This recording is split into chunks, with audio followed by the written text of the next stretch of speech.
प्रस्तुति।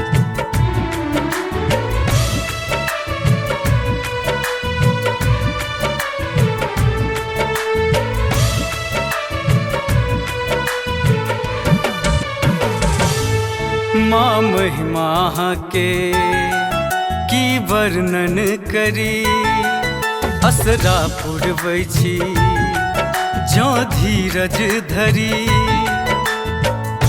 देखलौं जे मैया सबके सुनै छियै, हमरो पुरेलौं ललसा सबके पुरबै छियै। हमरो पुरेलौं ललसा सबके पुरबै छियै। माँ महिमा के की वर्णन करी, असरा पुरबै छी जो धीरज धरी। देखलौं जे मैया सबके सुनै छियै, हमरो पुरेलौं ललसा सबके पुरबै छियै। हमरो पुरेलौं ललसा सबके पुरबै छियै।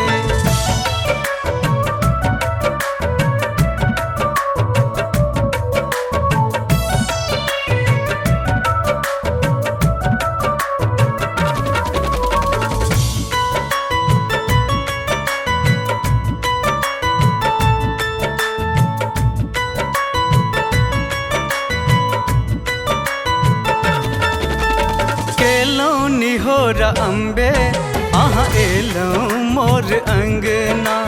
स्वागत में हम अनलौं लाल चुनरी और कंगना।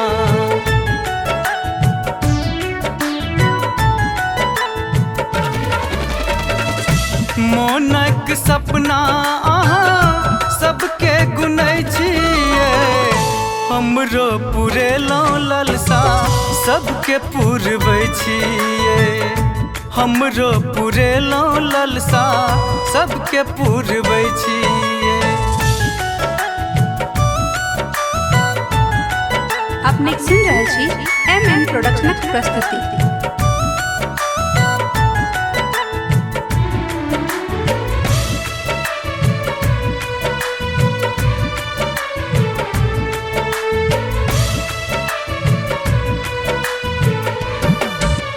जनलौं हमर मनोरथ माँ देलौं गोद ललना। अपने परम कृपा सँ झुलेलौं घर पलना।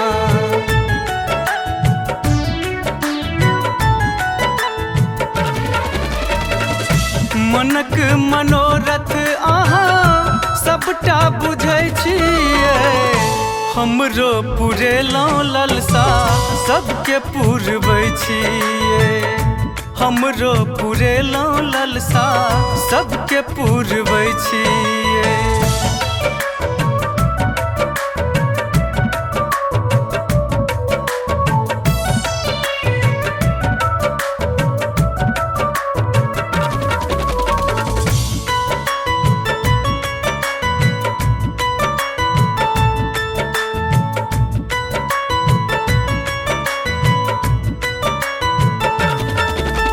सफल बनेलौं जिंदगी चाहे घटले कोनो घटना।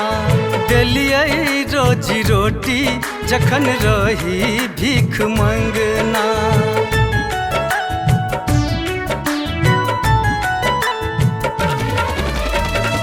हमर अभिलाषा अहाँ सबटा जनै छियै, हमरो पुरेलौं ललसा सबके पुरबै छियै। हमरो पुरेलौं ललसा सबके पुरबै छियै।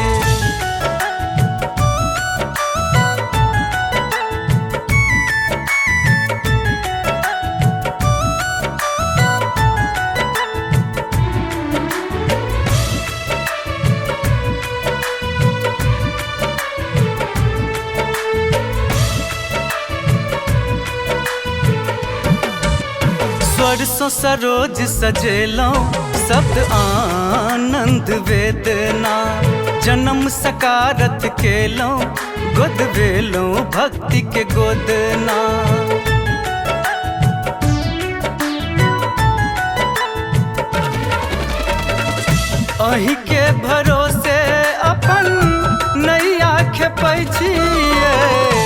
हमरो पुरेलौं ललसा सबके पुरबै छियै हमरो पुरेलौं ललसा सबके पुरबै छी recorded by MMP studio Madhubani.